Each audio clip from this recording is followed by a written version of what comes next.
Bonjour à tous et bienvenue sur le Morning Call. Je suis Lynette Bahati, en direct de Pointe-Noire au Congo.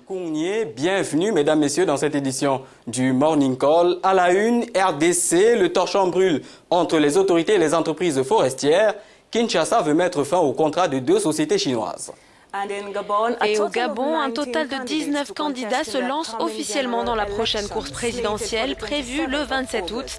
Parmi eux, le président sortant Ali Bongo qui brigue ainsi un second mandat. Les éclairages d'un analyste politique dans cette édition.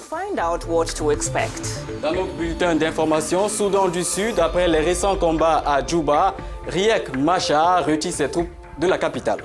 Et puis dans la province du KwaZulu-Natal en Afrique du Sud, un agriculteur précurseur fait parler de lui. Il est le premier à développer la culture des fraises dans une région a priori défavorable pour ce type d'élevage. Plus de détails dans notre page business. Mesdames, Messieurs, bienvenue une fois de plus dans cette édition du Morning Call. Je vous le disais en titre, la RDC vient d'annoncer son intention de mettre fin à 3 contrats forestiers attribués à 2 sociétés chinoises. Elles sont soupçonnées, ces sociétés donc, d'avoir violé un moratoire sur l'attribution des licences d'exploitation forestière décrétées en 2002 dans ce pays. D'après le ministre congolais de l'Environnement, Robert Bopolo, il n'y a aucune trace des contrats attribuant des concessions à Somifor et Fodeco. Ce sont donc ces 2 sociétés à capitaux chinois. Cette annonce fait suite à une sortie de l'ONG Greenpeace qui a dénoncé mardi l'attribution illégale de ces contrats. Le dit moratoire a été établi afin de garantir un cadre de protection de l'unique biodiversité dans la région après la guerre.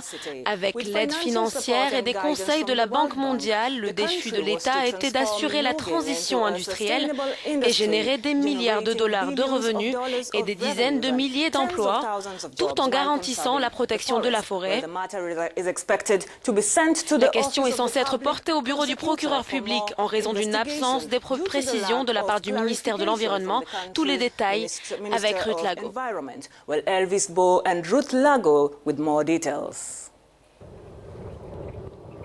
En RDC, les 3 contrats forestiers attribués à 2 sociétés chinoises sont sur le point d'être annulés. C'est l'intention avouée du ministre congolais de l'Environnement qui dit vouloir le faire par mesure de précaution. Avant cette décision, l'ONG écologiste Greenpeace avait dans un rapport publié mardi accusé le pays de violer secrètement son moratoire qui interdit l'attribution illégale de concessions forestières. Selon Greenpeace, c'est l'ex-ministre congolais de l'Environnement qui a attribué ces contrats forestiers à la Somifor et à la Fodeco. Mais pour l'actuel ministre, il n'y a aucune trace dans les archives de son ministère attribuant 3 concessions forestières à 2 sociétés à capitaux chinois. C'est en 2002 que la RDC a adopté le code forestier et décrété un moratoire dans l'attribution de nouvelles licences d'exploitation forestière industrielle en vue de mettre de l'ordre dans le secteur. Alors, nous nous sommes justement entretenus avec Irène Wabiba Betoko. Elle est responsable de la campagne forêt à Greenpeace Afrique.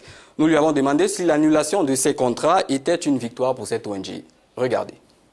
Alors, nous apprécions le fait que la réaction a été aussi immédiate et nous espérons que cette réponse immédiate c'est vraiment dans le sens d'une évolution positive au sein du gouvernement congolais parce que la plupart des cas, chaque fois qu'une structure ou une ONG comme Greenpeace fait des dénonciations, il y a l'habitude de la part du gouvernement de pouvoir rejeter en bloc sans pour autant avoir fait des investigations pour prouver le contraire. Mais nous encourageons le fait que le gouvernement a promis de pouvoir passer à l'acte, qu'il y a une intention.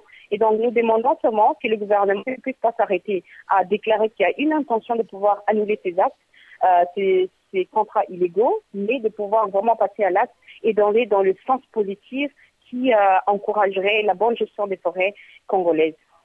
Et nous encourageons le ministre avec son ministère de passer à l'acte en publiant l'acte contraire qui annule les 3 contrats qui ont été octroyés de manière illégale. Nous lui avons également demandé si d'autres contrats avaient été signés sans tenir compte de ce moratoire. Greenpeace a identifié que 3 contrats, ça c'est pour 2015, alors que le moratoire existe depuis 2002. Et donc nous demandons aujourd'hui au gouvernement congolais non seulement d'annuler ces 3 contrats, mais aussi de pouvoir faire des investigations pour identifier s'il y a des cas similaires. Et s'il y a des cas similaires, il faudrait que des mesures similaires, ça veut dire l'annulation, soient faites et que les coupables soient punis. En République démocratique du Congo, dans le secteur forestier, il y a un moratoire qui a été publié depuis 2002 par un décret présidentiel qui interdisait l'octroi des nouveaux titres d'exploitation forestière dans les cas de l'exploitation industrielle tant qu'un certain nombre de préconditions n'étaient pas réunies. Parmi ces préconditions, il y a une précondition qui n'a même pas eu l'odeur de pouvoir être entamée. Il s'agit de la réalisation du zonage forestier national. Le zonage forestier national est de manière participative. Et ce zonage forestier pourra aider le gouvernement congolais à pouvoir un plan d'affectation des terres. Et sur base de ces plans d'affectation des terres, le gouvernement pourra être en mesure de nous dire que telle étendue des forêts est dédiée pour l'exploitation industrielle, telle autre étendue est vouée pour la conservation, une autre pour l'utilisation des communautés locales, ainsi de suite. Et ce plan d'utilisation des terres n'est pas encore là parce qu'il n'y a aucune étape qui a été entamée pour que les zonages forestiers soient effectifs. Et tant que ces préconditions imposées par la loi ne sont pas encore réunies, le gouvernement n'a pas le droit de pouvoir octroyer une autre concession dans notre pays.